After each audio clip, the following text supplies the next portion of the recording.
नमस्कार, स्वागत है आप सभी का देवभूमि लाइव में। मैं हूं आपके साथ शाबनी पटनायक। बुलेटिन की शुरुआत करेंगे जहां पर नैनीताल में चारधाम यात्रा शुरू करने को लेकर हाईकोर्ट में सुनवाई है। चारधाम को लेकर हो सकता है बड़ा फैसला। सरकार ने कोर्ट से सुनवाई का आग्रह किया था। मुख्य न्यायाधीश RS चौहान, न्यायमूर्ति आलोक कुमार वर्मा करेंगे सुनवाई। कोविड की वजह से यात्रा पर रोक लगाई गई थी। तो बड़ी जानकारी आपको बता दें, जहाँ पर सरकार ने कोर्ट से सुनवाई का आग्रह किया था और मुख्य न्यायाधीश RS चौहान, न्यायमूर्ति आलोक कुमार वर्मा अध्यक्षता करेंगे और कोविड की वजह से चारधाम यात्रा पर रोक लगाई गई थी। तो बड़ी जानकारी आपको बता दें, जहां पर चारधाम यात्रा पर आज अहम फैसला लिया जा सकता है और चारधाम यात्रा को शुरू करने को लेकर हाईकोर्ट में आज सुनवाई है। कोविड की वजह से यात्रा पर रोक लगाई गई थी। तो कोविड की वजह से चारधाम यात्रा पर रोक लगा दी थी। हाईकोर्ट ने 26 जून को कोविड की वजह से चारधाम यात्रा पर रोक लगा दी थी। इस आदेश के खिलाफ सरकार ने सर्वोच्च न्यायालय में SLP दायर की थी, लेकिन पिछले दिनों प्रदेश सरकार ने सुप्रीम कोर्ट से SLP वापस ले ली। सरकार ने 10 सितंबर को हाईकोर्ट में प्रार्थना पत्र देकर सुप्रीम कोर्ट से SLP वापस लेने, राज्य में कोविड के कम मामले आने समेत कोविड नियमों के अनुपालन का पक्ष रखते हुए चारधाम यात्रा पर लगी रोक को हटाने की मांग की थी। इस मामले में कई याचिकाकर्ताओं ने बाहरी राज्यों से आ रहे लोगों की राज्य की सीमा पर ही कोविड जांच के लिए जनहित याचिका दायर की। कोर्ट ने इसी जनहित याचिका पर कुंभ मेले और चारधाम यात्रा को संबद्ध किया था। चारधाम यात्रा शुरू करने को लेकर तीर्थ पुरोहितों भी आंदोलन कर रहे हैं। व्यापारी संगठन यात्रा शुरू करने की गुहार लगा रहे हैं। तो अक्टूबर नवंबर में शीतकालीन के लिए बंद हो जाएंगे कपाट। और ज्यादा जानकारी के लिए हमारे bureau chief doctor Praveen Kumar हमारे साथ जुड़ चुके हैं। प्रवीण जी, क्या कुछ पूरी जानकारी है, क्योंकि आज सुनवाई होनी है, क्या लगता है कोर्ट का क्या बड़ा और अहम फैसला आ सकता है?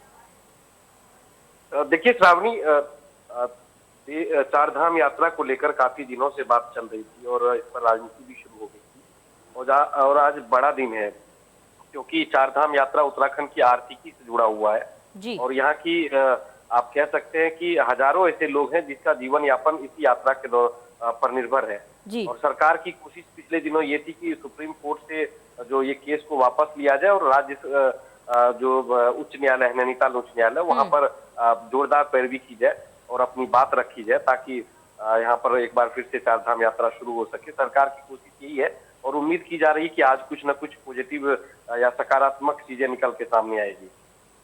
बिल्कुल प्रवीण जी, बने रहे हमारे साथ। तमाम जानकारी के लिए फिर एक बार आपके पास लौटेंगे। वही एक और बड़ी जानकारी से आपको रूबरू करा दे। आप नेता अजय कोठियाल का पौड़ी गढ़वाल दौरा है और चौबटाखाल विधानसभा का दौरा करेंगे कोठियाल। कैबिनेट मंत्री सतपाल महाराज का गृह क्षेत्र है। बड़ी जानकारी, जहां पर आप नेता अजय कोठियाल का पौड़ी गढ़वाल दौरा, चौबटाखाल विधानसभा का दौरा करेंगे कोठियाल। कैबिनेट मंत्री सतपाल महाराज का गृह क्षेत्र है चौबटाखाल। बीजेपी के कई कार्यकर्ता आप में हो सकते हैं शामिल, कई पूर्व सैनिक भी आप में कर सकते हैं शामिल। तो बड़ी जानकारी, अहम जानकारी से आपको रूबरू करा दे। तो कई पूर्व सैनिक भी आज आप में शामिल हो सकते हैं। बीजेपी के कई नेता भी आप में शामिल हो सकते हैं। तो आप नेता अजय कोठियाल का पौड़ी गढ़वाल दौरा है आज, तो चौबटाखाल विधानसभा का दौरा करेंगे कोठियाल। बड़ी जानकारी आपको बताते हैं, अहम जानकारी। कैबिनेट मंत्री सतपाल महाराज का गृह क्षेत्र है चौबटाखाल और ऐसे में बीजेपी के कई कार्यकर्ता आप में शामिल हो सकते हैं। तो कई पूर्व सैनिक भी आप में शामिल हो सकते हैं। बड़ी जानकारी, अहम जानकारी से आपको रूबरू कराते हैं। इस वक्त की बड़ी जानकारी, आप नेता अजय कोठियाल का पौड़ी गढ़वाल दौरा है और चौबटाखाल विधानसभा का दौरा के कोठियाल। कैबिनेट मंत्री सतपाल महाराज रहे चौबटाखाल। बड़ी जानकारी आपको बताते, बीजेपी के कई कार्यकर्ता आप में शामिल हो सकते हैं। उतरने के लिए तमाम कोशिशें और तैयारियां कर रही हैं और इसी बीच ये बड़ी जानकारी, जहां पर कैबिनेट मंत्री सतपाल महाराज का गृह क्षेत्र है चौबटाखाल और कोठियाल आज यहां पहुंचेंगे। ज़्यादा जानकारी के लिए bureau chief doctor Praveen Kumar हमारे साथ जुड़ चुके हैं। प्रवीण जी, क्या कुछ पूरी जानकारी है, क्योंकि चौबटाखाल का दौरा करेंगे आज कोठियाल, क्या फायदा मिलने वाला है उनको?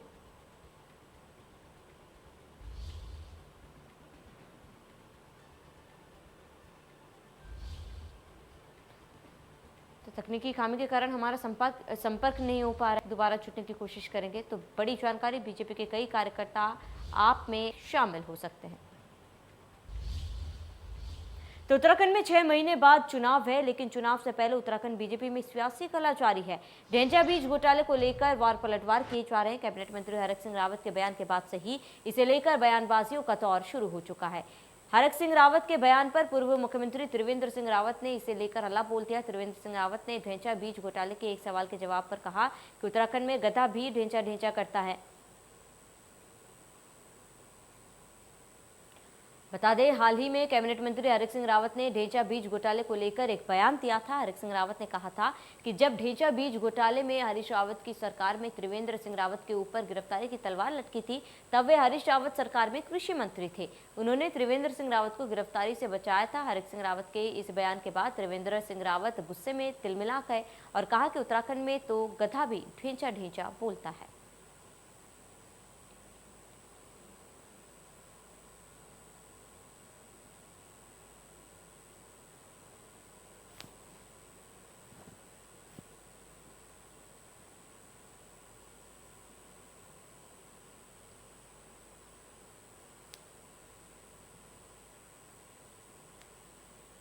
कैबिनेट मंत्री हरक सिंह रावत पर पूर्व सीएम ने तंज कसा है और उत्तराखंड बीजेपी में ऑल इज वेल नहीं है, क्योंकि उत्तराखंड बीजेपी में आंतरिक कला जो है वो देखने को मिल रही है। जी ने ढेंचा बीज पे फाइल मंगाई, डोयला चुनाव था। मैंने 2 पेज का नोट त्रिवेंद्र रावत के पक्ष में लिखा। शाम को पतवाली मैंने एयरपोर्ट पे कोश्यारी थी, और तो मैंने तो इतनी मदद की त्रिवेंद्र रावत। अगर उस दिन मैं हरीश रावत जी की बात मान लेता और त्रिवेंद्र रावत के खिलाफ जो हरीश रावत चाहते थे मुकदमा दर्ज हो जाता, त्रिवेंद्र रावत कब चीफ मिनिस्टर बन सकता था? हमारे यहाँ बोलते हैं कि गधा जो होता है ना, वो ढेंचा ढेंचा करता है।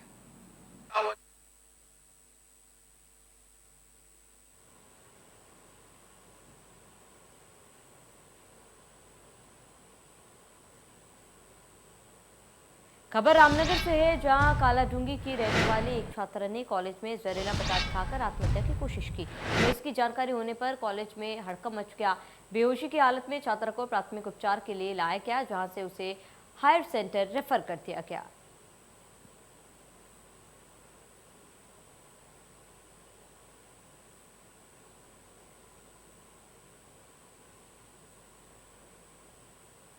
मामले की जांच में लगातार पुलिस जुटी हुई है और इस मामले के बाद कॉलेज में हड़कंप मच गया था। छात्र ने जहर खा ली थी और फिलहाल छात्र को अस्पताल में भर्ती कराया गया। इस पूरे हादसे में कॉलेज में हड़कंप मच गया। वहीं रामनगर पुलिस ने 6 चोरी की घटनाओं का खुलासा किया। पुलिस ने 3 आरोपी को गिरफ्तार किया। इस पर कई जगह पर चोरी को अंजाम देने का आरोप है। वहीं पुलिस ने उनके कब्जे से चोरी किए हुए गैस सिलेंडर, बर्तन, टीवी समेत कई सामान को बरामद किया है।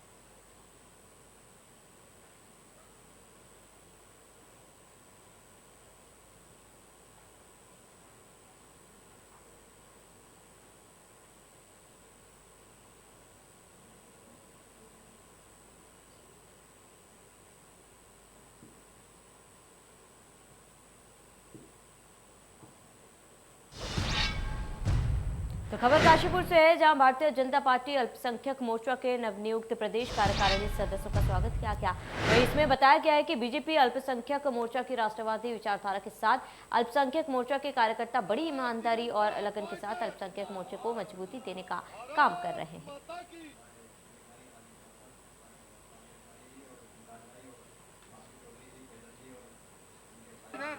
भारतीय जनता पार्टी जिंदाबाद, भारतीय जनता पार्टी जिंदाबाद, भारत माता की।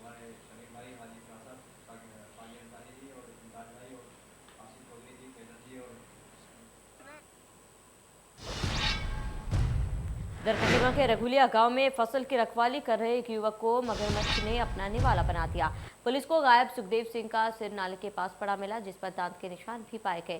साथ ही पास में खाखरा नाले पर मगरमच्छ भी पुलिस को दिखाई दिया, जिससे कयास लगाया गया कि मगरमच्छ में नहीं सुखदेव सिंह को अपना निवाला बना डाला था। फिलहाल वन विभाग में भी लोगों को नदी नालों के किनारे न जाने की अपील की है।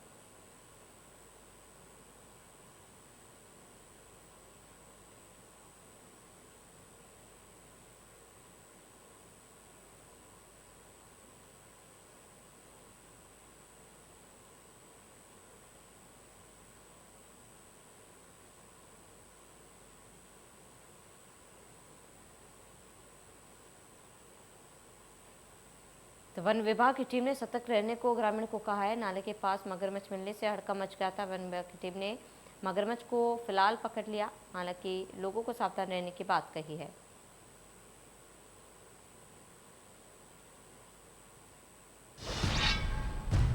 उत्तराखंड में बारिश ने मुश्किलें बढ़ा दी। बीते 12 घंटे से बंद है उत्तरकाशी यमुनोत्री हाईवे। सड़क पर लगातार मलबा आ रहे हैं। बीआरओ की टीम मलबा हटाने में जुटी हुई है, तो लगातार मलबा गिरने से लोगों को काफी परेशानियों का सामना करना पड़ रहा है। बड़ी जानकारी इस वक्त की आपको बताते हैं, जहाँ पर उत्तराखंड में बारिश ने लोगों की मुश्किलें बढ़ा दी है और लगातार 12 घंटे से बारिश हो रही है और इसकी वजह से उत्तरकाशी यमुनोत्री हाईवे जो है बंद कर दिया गया है। सड़क पर लगातार मलबा गिरने से भी लोगों को काफी परेशानियों का सामना करना पड़ रहा है। इसके साथ ही खतरे का माहौल भी लगातार बना हुआ है। बीआरओ की टीम मलबा हटाने में जुटी हुई है और वहीं बीते 12 घंटे से उत्तरकाशी यमुनोत्री हाईवे बंद पड़ा हुआ है। उत्तराखंड में बारिश ने मुश्किलें बढ़ा दी है। बड़ी जानकारी आपको बताते हैं, जहाँ पर बीते 12 घंटे से बंद है उत्तरकाशी यमुनोत्री हाईवे और ऐसे में सड़क पर लगातार मलबा आ रहा है और बीआरओ की टीम मलबा हटाने में जुटी हुई है। तो बीते 12 घंटे से बंद है उत्तरकाशी यमुनोत्री हाईवे। बड़ी जानकारी आपको बता दें, हम जानकारी से आपको रूबरू कराते, जहां पर उत्तराखंड में बारिश ने लोगों की मुश्किलें बढ़ा दी है। 12 घंटे से बंद है उत्तरकाशी यमुनोत्री हाईवे। सड़क पर लगातार आ रहा है मलबा। बड़ी जानकारी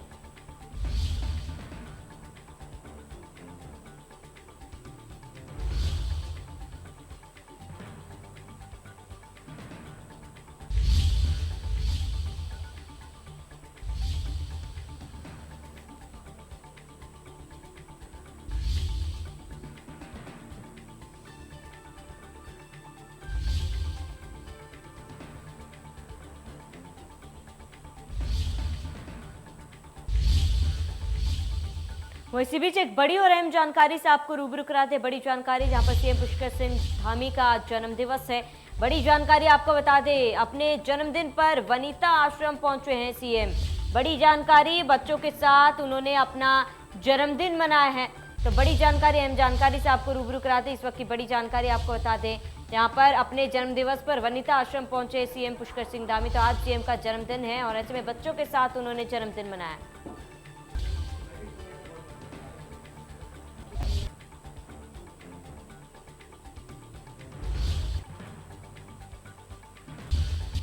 वहीं प्रधानमंत्री मोदी नए रक्षा भवन का उद्घाटन और खाते हैं। संसद भवन के हाल ठीक नहीं है और 2014 में आकर के ही मैं पहले काम कर सकता था, लेकिन मैंने सबसे पहले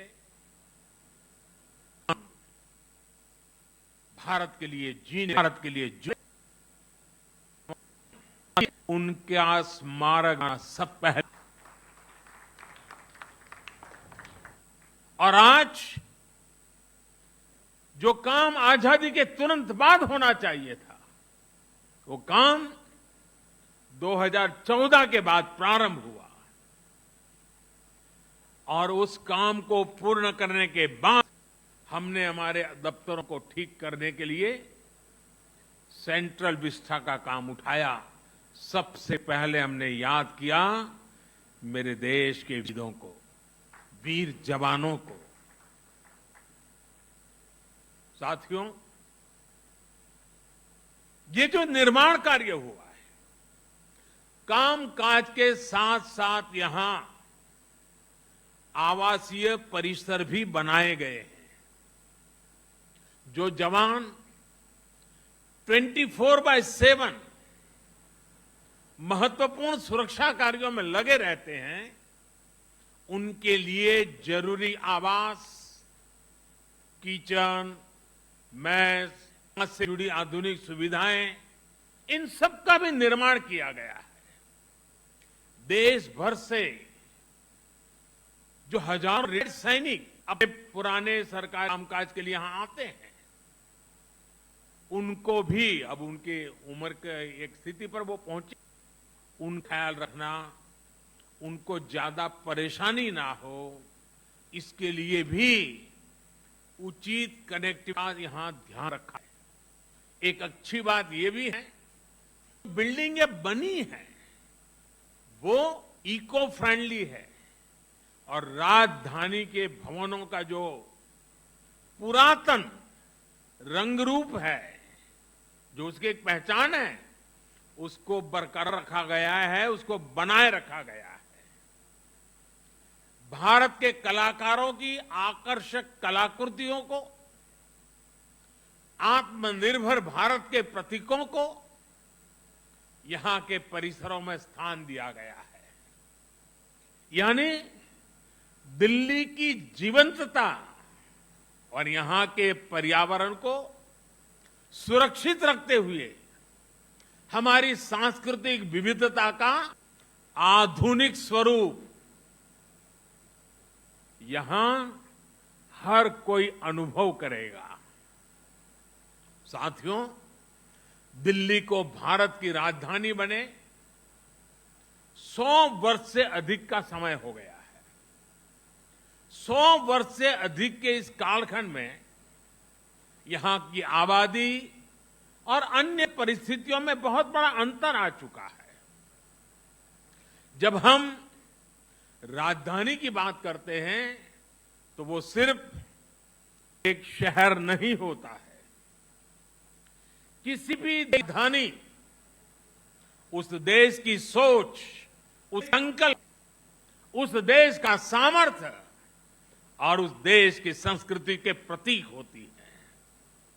भारत तो लोकतंत्र की जननी है, इसलिए भारत की राजधानी ऐसी होनी चाहिए जिसके केंद्र में लोक हो, जनता जनार्दन हो। आज जब हम ईज ऑफ लिविंग और ईज ऑफ डूइंग बिजनेस इस पर फोकस कर रहे हैं तो इसमें आधुनिक इंफ्रास्ट्रक्चर की भी उतनी ही बड़ी भूमिका है। सेंट्रल विस्टा से जुड़ा जो काम आज हो रहा है उसके मूल में यही भावना है। इसका विस्तार हमें आज शुरू हुई सेंट्रल विस्टा से जुड़ी वेबसाइट्स में भी दिखता है। साथियों, राजधानी की आकांक्षाओं के अनुरूप दिल्ली में नए निर्माण पर बीते वर्षों में बहुत जोर दिया गया है। देश भर से चुनकर आए जनप्रतिनिधियों के लिए नए आवास हो, अंबेडकर जी की स्मृतियों को संजोने के प्रयास हो, अनेक नए भवन हो जिन पर लगातार काम किया गया है। हमारी सेना, हमारे शहीदों, हमारे बलिदानियों के सम्मान और सुविधा से जुड़े राष्ट्रीय स्मारक भी इसमें शामिल है।